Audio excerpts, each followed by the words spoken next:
নমস্কার, কেমন আছেন সবাই? অলিফুডে আপনাদের স্বাগত জানাই। বন্ধুরা, আজকে আবারও একটা অন্য ধরনের রান্না নিয়ে চলে এসেছি। শীতকালের বিভিন্ন রকম সবজি দিয়ে পালং শাকের নিরামিষ ঘন্ট। আপনারা প্রথম থেকে শেষ অবধি আমাদের সঙ্গে থাকবেন।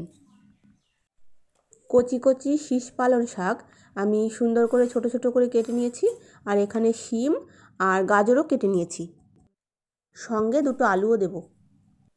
বন্ধুরা, আমি এখানে আরও সবজি দিয়েছি, সেটা রান্না করতে করতে আপনাদের বলবো। আর আমি কড়াইয়ে অল্প করে সর্ষের তেল দিয়ে 1 চামচ জিরে ভেজে আলাদা করে তুলে নেব।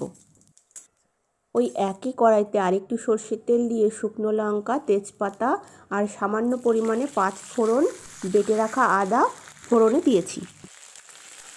কড়াইতে আমি প্রথমে আলু আর কেটে রাখা গাজরটা দিয়ে একটু হালকা করে ভেজে নেব। আপনারা এখানে সবজিগুলো ডুবো তেলেও ভেজে নিতে পারেন।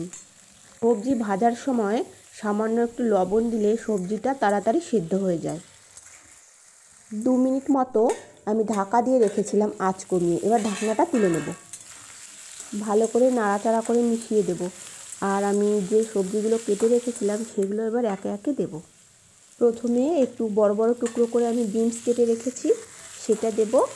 আর কেটে রাখা শিমগুলো দিয়ে দেব। এবার ধুয়ে রাখা বেগুনটা কেটে নেব। কেটে রাখা বেগুন, একটা টমেটো 4 ফালি করে কেটে রেখেছি, সেটা দিয়ে দেব। আর ছাড়িয়ে রাখা কড়াইশুঁটি দিয়ে নাড়াচাড়া করে নেব। বন্ধুরা, আমি এই রান্নাটা সম্পূর্ণ নিরামিষভাবে করেছি। আপনারা চাইলে এখানে ডালের বড়ি বা মাছের মাথা দিয়েও করতে পারেন। কয়েকটা কাঁচা লঙ্কা থেতো করে রেখেছিলাম, সেটা এবার দিয়ে দেব। আর 1 চামচ হলুদ দেব। সামান্য পরিমাণে একটু লবণ দেবো, কারণ আমি সবজি ভাজার সময় একবার লবণ দিয়েছিলাম। ধুয়ে রাখা পালং শাকটা দিয়ে দেবো।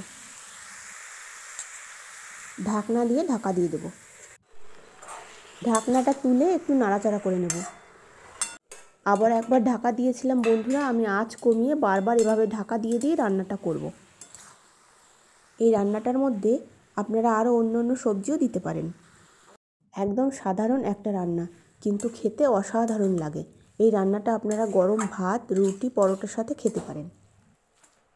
যে জিরেগুলো আমি ভেজে তুলে রেখেছিলাম, সেখান থেকে অর্ধেকটা জিরে সামান্য একটু জল দিয়ে বেটে তুলে নেব। এই জিরে বাটাটা এবার আমি নাড়াচাড়া করে মিশিয়ে দেব। সবজি দিয়ে পালং শাকের ঘন্ট রান্নাটা দেখতে কিন্তু দারুণ হয়েছে বন্ধুরা, আপনারা দেখেই বুঝতে পারছেন। রান্নাটা আমার হয়ে গেছে। এখন আমি 1/2 চামচ ঘি দিয়ে ভালো করে নাড়াচাড়া করে মিশিয়ে দিয়ে নামিয়ে নেব। আপনারা চাইলে এই রান্নাটাতে চিনিও দিতে পারেন, আমরা চিনি খাই না বলে দিইনি। পালং শাকের ঘন্ট রান্নার সময় যত বেশি ঘন ঘন নাড়াচাড়া করা হবে, উল্টে পাল্টে নাড়াচাড়া করে দেবেন, ততই খেতে স্বাদ হবে। বন্ধুরা, এই রান্নাটা আপনারা বাড়িতে অবশ্যই রান্না করে খাবেন। খুব স্বাস্থ্যকর একটা রান্না। তাহলে বন্ধুরা, আজকে রান্নাটা কেমন লাগলো?